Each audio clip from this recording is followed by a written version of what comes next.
I hear we've been keeping you pretty busy, right? Well, I'm really thrilled to be here. I'm just delighted to have the opportunity to stop by and say hello and to add my thanks to the many thanks, but I want to start by thanking Secretary Shinseki, not just for his kind introduction, but for his stalwart service to this country. And also want to, I hear Patty's here too. Patty, there is Patty Shinseki, who's been with you. I want her to thank you for joining us today and for all that you've done as a partner with Jill and I through joining forces. It's wonderful to see you. As well as everyone here from the Business and Professional Women's Foundation for the exceptional work that they do every day for women's veterans. And of course, I want to recognize the 14 extraordinary women we're honoring as our champions of change. I had an opportunity to take some quick photos and meet Joshua over there, he's riveted by today's proceedings. And I want to thank every single woman in this room who has worn our country's uniform. And I know there are a few men here, so I don't want you to think I'm ignoring you, but this is really not about you today. Not at all. But you all look good. You dressed up for your respective people. You're not embarrassing anyone, which is good. But to our women veterans, you all are part of a long line of women who have broken barriers and defied expectations and served this country with unparalleled courage and determination. You've been on the front lines, often in the line of fire, and generation after generation, women like you have proven that you not only serve alongside men, you lead them as well. Let's just take a moment. Whether you're in combat or aboard a submarine or anywhere else service takes you, you're doing the job, and you're doing it with grace and poise and dignity.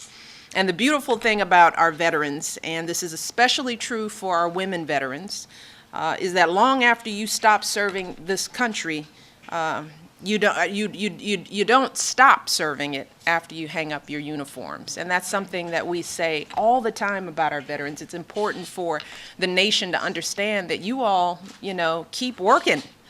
You make me tired, but you keep doing it. You are the leaders in our businesses and schools, in our communities. You're mothers raising your kids with that same sense of honor that defines your own lives every single day. Your volunteers in your neighborhoods, on the PTA, your houses of worship, always finding ways to keep lifting folks up. And the 14 women we're celebrating today are truly the living embodiment of that spirit of service. They're helping women, veterans, and military families start their own businesses. They're fighting to promote gender equality in the military. They're working to end homelessness and domestic violence and sexual assault. One of our honorees, Marcia Four, a former Army nurse in Vietnam, founded a transitional housing residence for homeless vets. She started another program specifically for homeless women veterans. And she says she does it, and these are her words. She says, when I die, I will know that I have spent some of my time here on earth in a very important way, that I was part of something bigger than me. Yeah, we all nod to that. Being part of something bigger than ourselves. That is the common thread that connects our 14 honorees and, quite frankly, everyone in this room. And Dr. Jill Biden and I have seen all this occurring all across this country. That is the thread that connects all our nation's veterans and our military families. And through joining forces, Jill and I, we are determined to match that extraordinary service with some extraordinary service of our own. We're determined to ensure that all of our veterans and military families get the benefits, support, and respect that they have earned and that they deserve. And this mission is particularly urgent today. I spoke of this last week. With the Iraq War now is over and the war in Afghanistan drawing to a close, hundreds of thousands of veterans, particularly our women veterans, are going to be looking for work and are looking for work. Right now we have so many talented, highly skilled veterans who have so much to offer this country. And they're going to need that opportunity to make that happen. We need that service operating here at home. And that's why last week I went to the Business Roundtable to speak with CEOs from 80 of our nation's leading businesses, companies like Walmart and JP Morgan Chase and UPS. And at that meeting, I challenged them. I challenged some of the biggest countries in this nation to hire and train even more of our veterans and military spouses in the coming years as the needs increase. And this kind of challenge and call to action is really just one part of a much bigger effort by this administration to ensure that our veterans have access to the jobs they need and deserve when they return home. For example, over the past few years, my husband has made tax credits available to any business hiring an unemployed veteran or wounded warrior.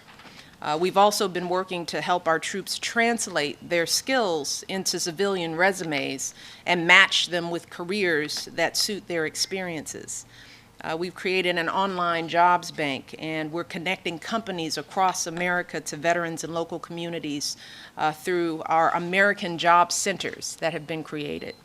And we're also working to streamline the credentialing processes so it's easier for military truck drivers and welders and machinists and medics to earn the certifications they need here at home so that they can get jobs and they're not bogged down in paperwork trying to make that happen.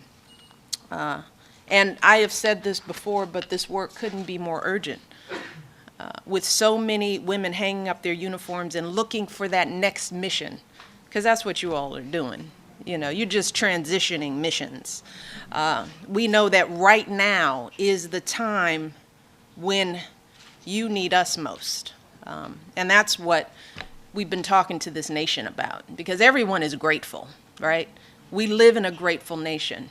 People respect and value your service, but now is the time where we've got to step up on your behalf. We know that right now, as this transitioning is happening for so many veterans, this is the time when they're feeling whether or not this country is truly there for them. Right at that transition point, now is the time. So I just want you all to know that I'm not going to stop working. Jill's not going to stop working. My husband, the vice president, we are not going to stop working until all of our veterans and all of their families feel the support of our entire country. And we got work to do.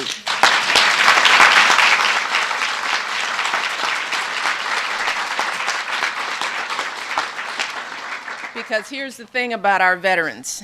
Every time this country has issued a call, our veterans and our women veterans in uniform have answered it. And absolutely.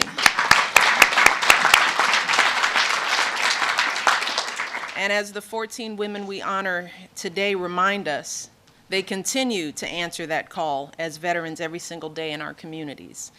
And it is my hope that as Americans, the rest of us will step up to meet that example, to be a part of something bigger than ourselves, and to serve all of you as well as you've served us. But here's the good news. Through joining forces, there has never been a no.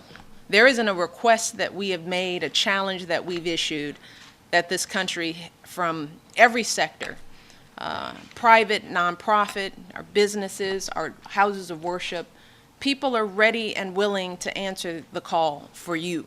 And I think that's so important for you to know, because there are times that you don't feel the gratefulness of this nation, but it is there. It is truly there. There's more work to do. There are more challenges to meet. But as you go through the process and you come across young veterans transitioning, it's important for them to know that they're not alone. We're going to get it right, and we're going to keep working hard. And we are so grateful and so proud.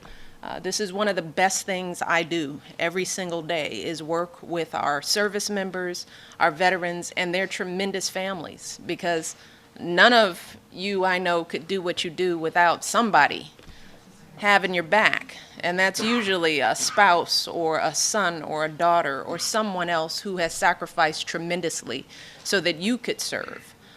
And I know a little bit about that.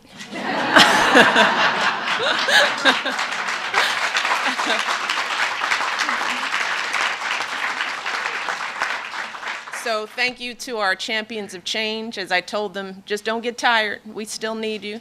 And to all of our veterans, not just in this room, but all across this country, we are proud of you. We are grateful, and we're going to keep working.